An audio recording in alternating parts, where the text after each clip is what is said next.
Welcome to another episode of Decaf in Quarantine. Taylor here, joined by Mark from the mountains of Gatlinburg. He really escaped, didn't he? How's it going, Mark?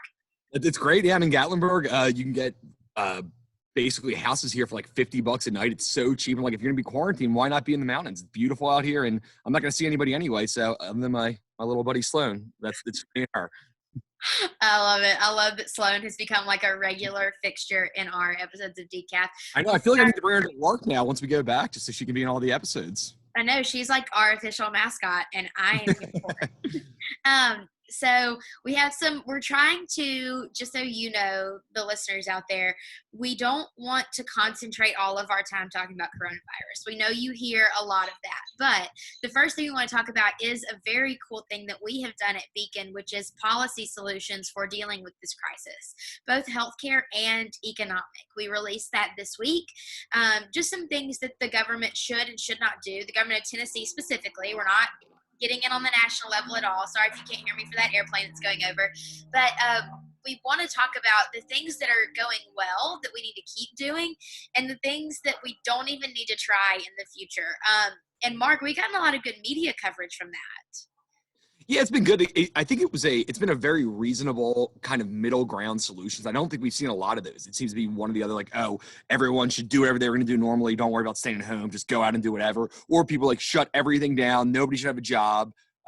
Tennessee Holler or whatever. But like basically everyone should do nothing and stay home for months and don't worry about your livelihood. So I think that we struck a good balance, kind of giving solutions from Ron's when he wrote it. Ron and Justin came up with it to the government, things that you can do to expand access to healthcare for poor people, for people, telemedicine, pharmacists, giving them more ability. So it had a lot of great things economically and health-wise. Yeah, things to bolster the economy, things to keep people safe and well, dealing with public health and safety as well as our consumer economy. And we also did, if you're living in Tennessee and listening to this and you own a small business and you're not sure about how Governor Lee's stay-at-home order affects you, we did a frequently asked questions document. We paired up with NFIB of Tennessee, which represents so many thousands of small businesses across the state.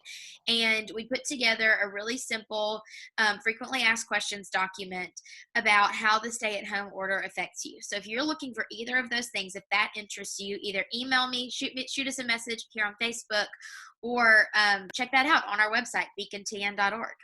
And one thing, it's really cool because a lot of business owners have never had to read an executive order to understand what that is. I mean, I barely can understand what it is. And like people who don't work in the policy space are going to have a harder time getting it. So it was really useful that Justin was able to go and say, okay, this is what you can do. This is what you can't do. Just so business can have an understanding. Like, oh, do you have less than 10 people? You're fine. Don't worry about it. Like these are the types of things that are, you have an 11, 12-page executive order that's filled with language that is like, it's really high level. If you're not in the government, you might understand it. So it's really cool that Beacon and Justin did that so the business owners can say, okay, can I open or not? Here we go. Oh, this will explain that to me. Perfect. Yes, I'm really thankful that they thought to do that. I'm really happy to be on a team that's really trying to help people out.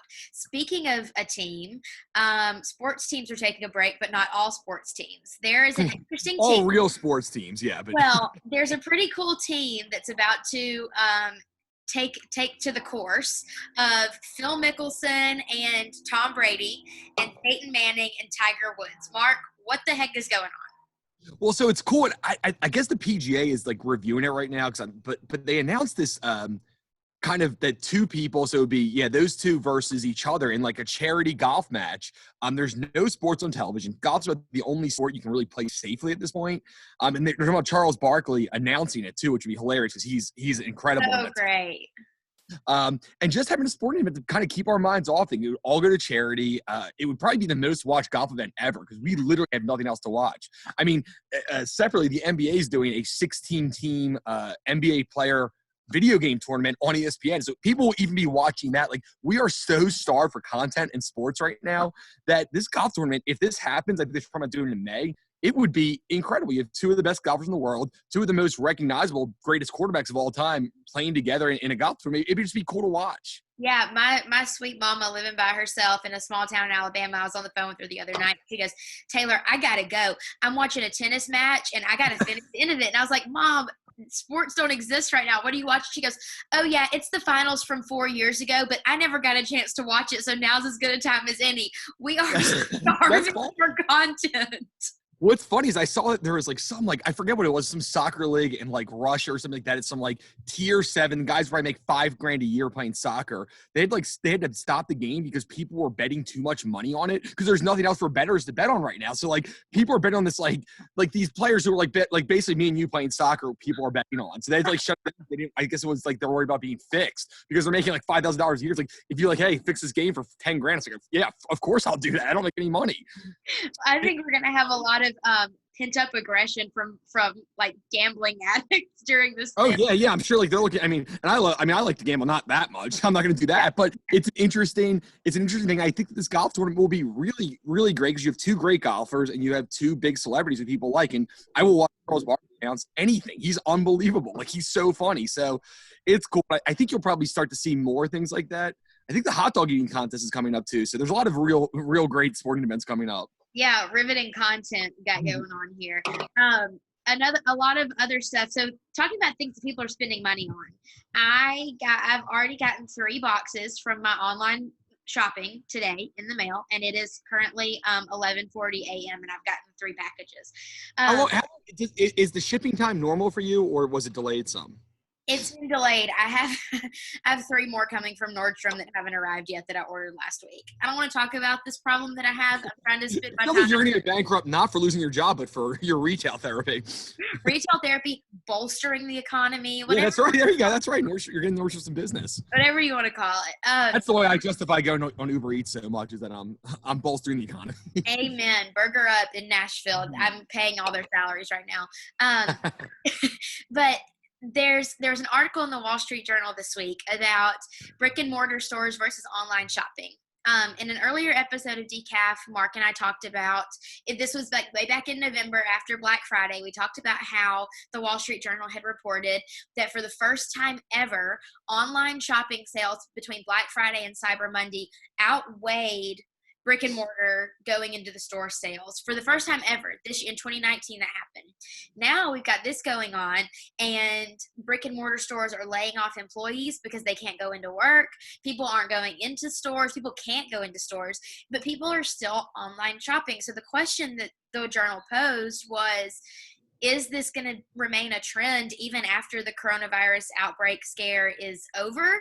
Or will people go back to shopping brick and mortar? And Mark, like, what do you prefer? Because I know what I prefer. I think that it's interesting is that this is not a new trend. It's been something that's trending this way for about 15 years, and it seems to be going more and more. And this might kind of be the last thing that brick and mortar stores have, where after this, that who knows what's going to happen, because people already prefer online. Me and you both prefer it. I think anybody under the age of like 50 prefers it, to be honest. And this might just accelerate the process. And like, it's not that brick and mortar stores won't exist, but it's going to be a lot harder for them to compete. And once people realize, like people like, I don't know, older people who have never really shopped online before, it's like, well, they have no choice now. If you want to do grocery shopping, people are knowing about Shipt, and maybe they're ordering stuff off Amazon. They normally get at the local stores, and they're going to realize how easy it is. And this seems like it might accelerate. It's not a problem, but it's going to accelerate this thing where I think the brick and mortar stores have already had to deal with this in the past couple of years, and now they have to grapple with it even more, saying we need something new to be able to stay in competition. Yeah, I think as a woman, like small beauty product stores are going to remain very popular. But, you know, as far as department stores go, if you know your shoe size and you know your clothes size, and especially with department stores like Nordstrom and Crate and Barrel, I know offers free shipping. A lot of these stores offer free shipping.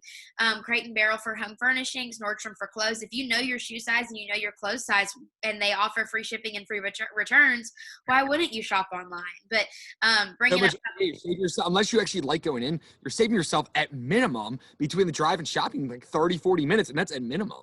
But it's not a really huge generational gap that the online shopping versus the brick and mortar shopping is what's preferred. I was talking to my mom again the other day, same conversation, and we were talking about Easter.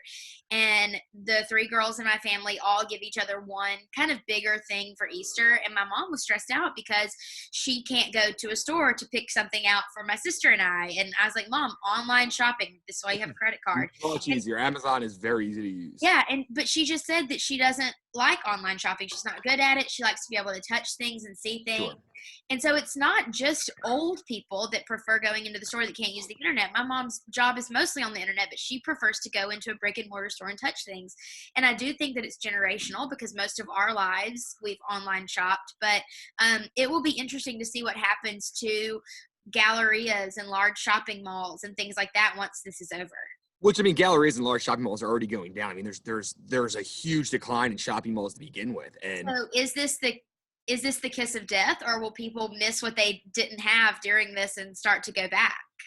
I think it probably is a kiss of death. I mean, I think that it's, especially with shopping malls, it's already been years and years of going down. And like, this is again going to accelerate the problem. They might not go away tomorrow, but I'd be shocked if we see any really functional shopping malls in the next 4 or 5 years, because I think that this is the trend.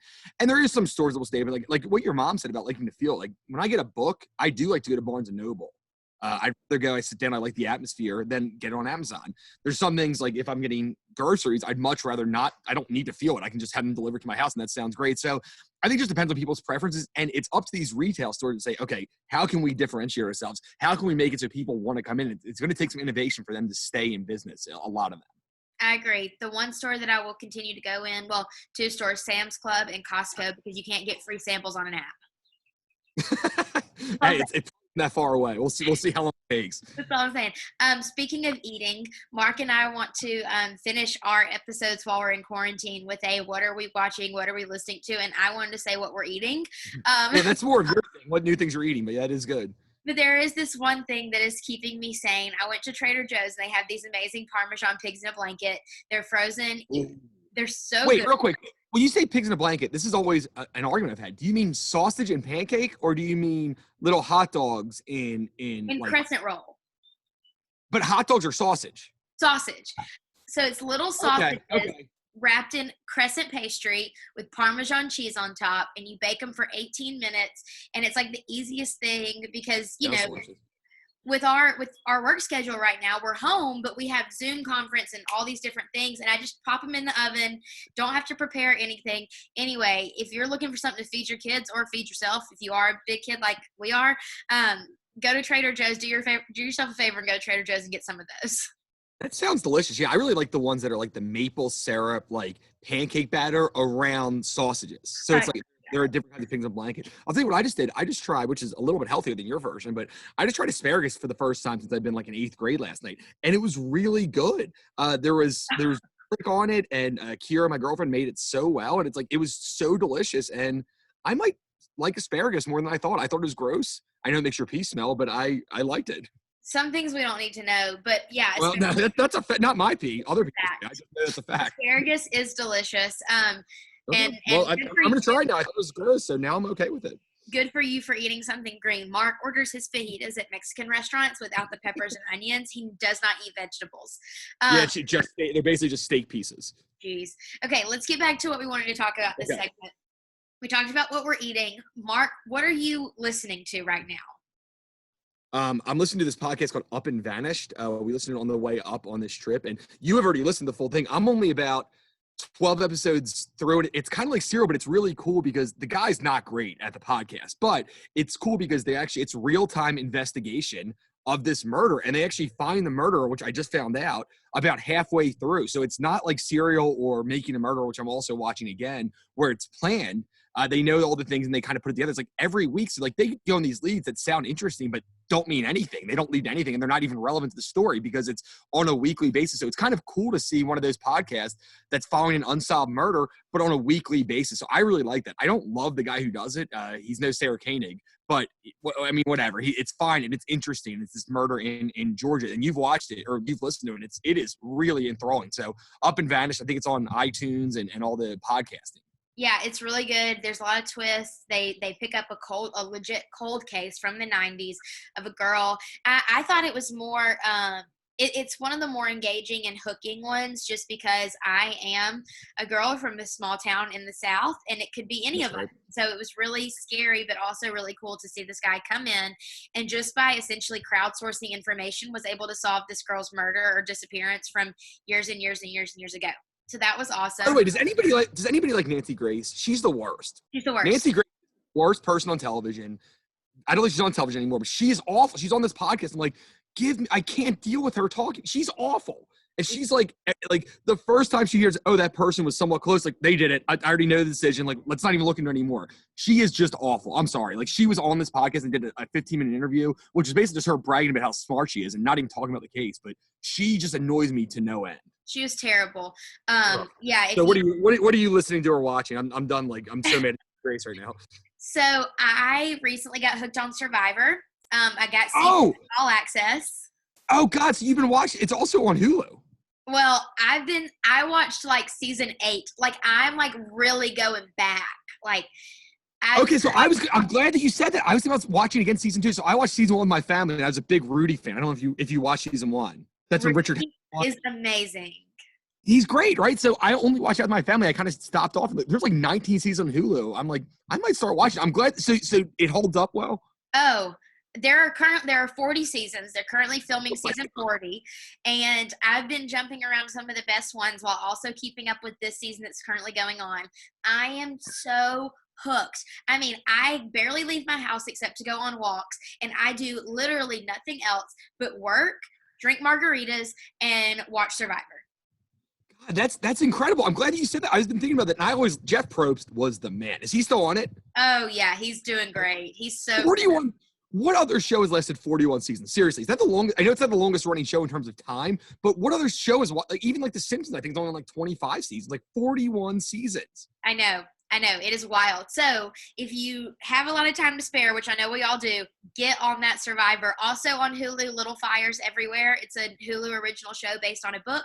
It's really good, really dramatic, really spicy. But that's what we're fun. We should watch the same episode or the same season of Survivor. We should start like Survivor season 10, and like each week we should like catch up on it, like act like it's going on live and talk about Survivor season 10 or something like that. Let's do it. Okay. Along. Mark and I are going to one, and we have to have the right amount of episodes so we can like talk about it. But I feel like that's a fun thing to do. We can have like updates on something that happened 20 years ago. If you want to watch Survivor with us, we'll let you know what season we're going to watch. And yeah, now you know that me and Mark are Survivor super fans. Maybe sometime. Well, I'm not yet. I'm going to get back into it. I feel like you have brought me into this. I was a Survivor super fan when I was 8, and my mom and dad and sister all watched it. So like I haven't watched in 25 years probably, but I'm back into it. If they had a Survivor where pairs could go on and you and I went on Survivor together, which one would kill the other first? Yeah, well, we would both be voted off very quickly because we would make alliances to try to get each other off, I think, and nobody would like us. So we would be the first 2 off for sure. I would totally vote you off 100%. Oh, yeah. I would try to get everyone to be like, hey, listen, I'll leave if you vote her off. I just don't want her to win. It'd be more important that you lose than I win, I think. We're just going to leave it at that so that y'all know how awful Mark is to me. Well, no, okay. Everyone. I think have fun. Oh, we would be a good alliance. I think we could actually get people on our side. And like, you have to like, I think we do it ethically. We would lie a little bit, but like in an ethical way. Yeah, I agree with that. We would be diabolical and mischievous, and we would win the $1 million. Yep, that sounds good. All right, everybody. That's a combo, like a couples combo. 2 people do it. Amazing Race. Let's do it. we would get to each other very quickly on that. But this is dangerous. This is really dangerous. All right, everyone. We're going to leave it there. But everybody stay safe, stay sane, wash those hands. Sloan, take care of Mark. And we'll see you next time.